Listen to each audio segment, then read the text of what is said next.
우리는 용서를 힘들어합니다. 왜냐하면 용서는 내가 하는 것이고 나의 의지적 결정으로 나의 아픔이나 고통도 감내해야 하기 때문입니다. 당한 것도 억울한데 용서하라니 더 아프고 힘들어지는 것입니다. 베드로가 예수님께 물었죠. 자기에게 죄 지은 형제를 7번까지 용서해 주어야 합니까? 이 말할 때 베드로의 결심은 참 대단한 것입니다. 7번씩이라도 용서하겠다는 각오를 하고 물은 것이지요. 자, 그런데 우리는요, 그렇게 어렵더라도 용서를 해야 하고 또 하려고 하는 이유는 용서가 힘들지만 얻는 유익도 있다고 생각하기 때문입니다. 우리가 용서할 때에 용서받을 수 있기 때문이죠. 우리는 모두 죄인이기 때문에 용서받는 것이 꼭 필요한 자들입니다. 그런데 용서해야 용서받는다고 하니 우리의 귀가 솔깃한 것이죠. 어려워도 해야겠다는 생각을 하게 되는 것입니다. 너희가 각각 마음으로부터 형제를 용서하지 아니하면 나의 하늘 아버지께서도 너희에게 이와 같이 하시리라. 주기문에도 이런 내용이 있습니다. 우리가 우리에게 죄 지은 자를 사하여 준 것 같이 우리 죄를 사하여 주옵시고. 자, 여러분, 조금 의아한, 조금 의구심이 드는 내용은 없습니까? 그렇다면 여러분, 용서라는 행위가 자신의 공로가 되는 건 아닙니까? 자력 구원의 덕목이 되는 것은 아닙니까?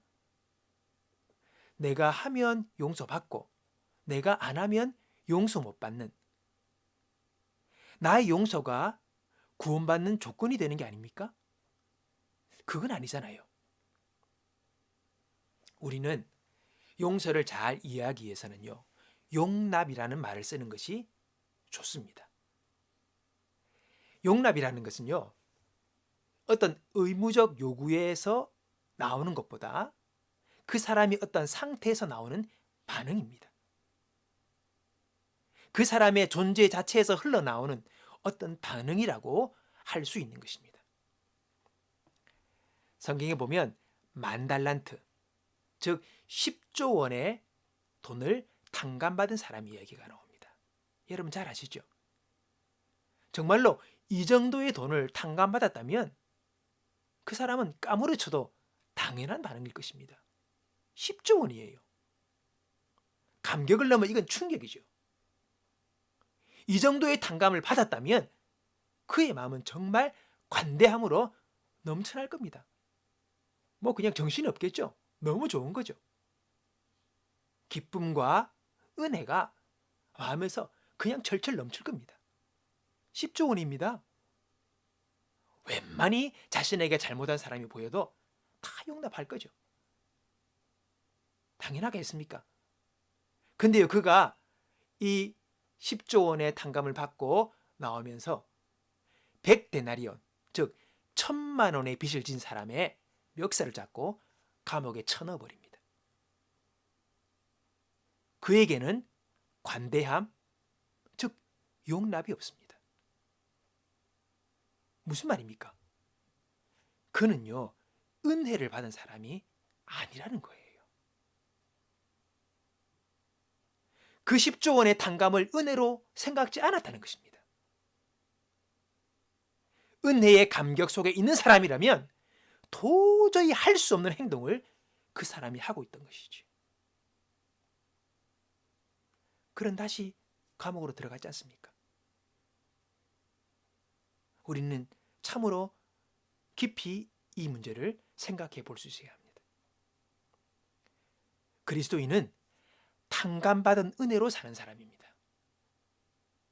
나를 용서하시고 나를 구원하시고 내게 자비를 베푸시는 그 하나님의 은혜로 사는 사람 아닙니까? 그래서 용서하는 것이 아니라 이제는 용납하게 되어지는 것이지요. 우리는 용서라는 말을 오해할 수 있습니다. 그래서 이제는 용납이라는 말을 통해서 용서를 이해하기를 원합니다. 용납이란 말을 우리는 좀 더 자주 사용할 수 있으면 좋겠습니다.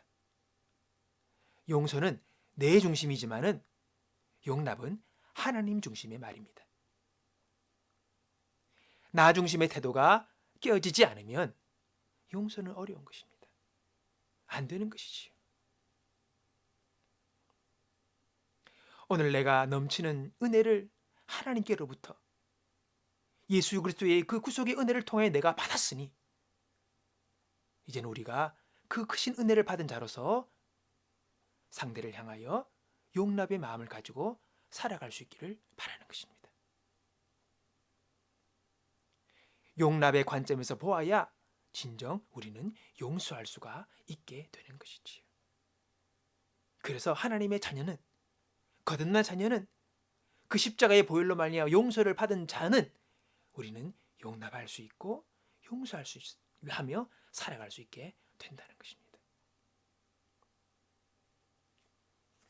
오늘 이 은혜가 우리의 마음 가운데 깨달아지고 믿어지고 그리고 우리 마음속에서 역사하기를 원합니다. 하늘에서 은혜와 축복의 비가 폭우처럼 내리는데 마음의 뚜껑을 꼭 닫고 있는 것이 얼마나 어리석은 태도입니까? 하나님은 거저 날마다 내 영혼에 축복의 비를 내려주시는데 뚜껑을 닫고 있으니 말입니다. 용서하지 못하는 태도는 이처럼 축복의 비를 거부하며 마음의 뚜껑을 닫고 있는 상태인 것입니다. 오늘 우리 가운데 그 모든 뚜껑을 열고 거저주시는 그 은혜 가운데 우리가 적셔지기를 참으로 바라고 여러분 기도합니다. 내가 하나님의 은혜와 용서를 받은 주님의 자녀임을 기억하십시오. 하나님은 무조건 나를 사랑하시고 아무 이유 없이 나를 받아주시고 그 예수님의 공로를 인하여 나를 그냥 하나님의 자녀로, 딸로, 아들로 그냥 품어주시고 나를 이뻐하시고 사랑한다 말씀하고 계십니다. 그것을 기억하고 우리도 이제는 용납하는 마음으로 살아가게 되기를 바랍니다. 여러분, 그러면 막혔던 하늘의 문이 열리고 은혜의 담비가 나의 영혼과 삶을 채우는 것을 보게 될 것입니다. 누가 누구에게 불만이 있거든 서로 용납하여 피차 용서하되 주께서 너희를 용서하신 것 같이 너희도 그리하고. 여러분, 우리가 용납하며 용서하게 될 때에 여러분 막혔던 길이 열리게 되고 보지 못했던 하나님의 예비하심과 축복들을 보게 되며 우리에게는 새로운 세계가 열리는 것을 우리는 보게 될 것입니다.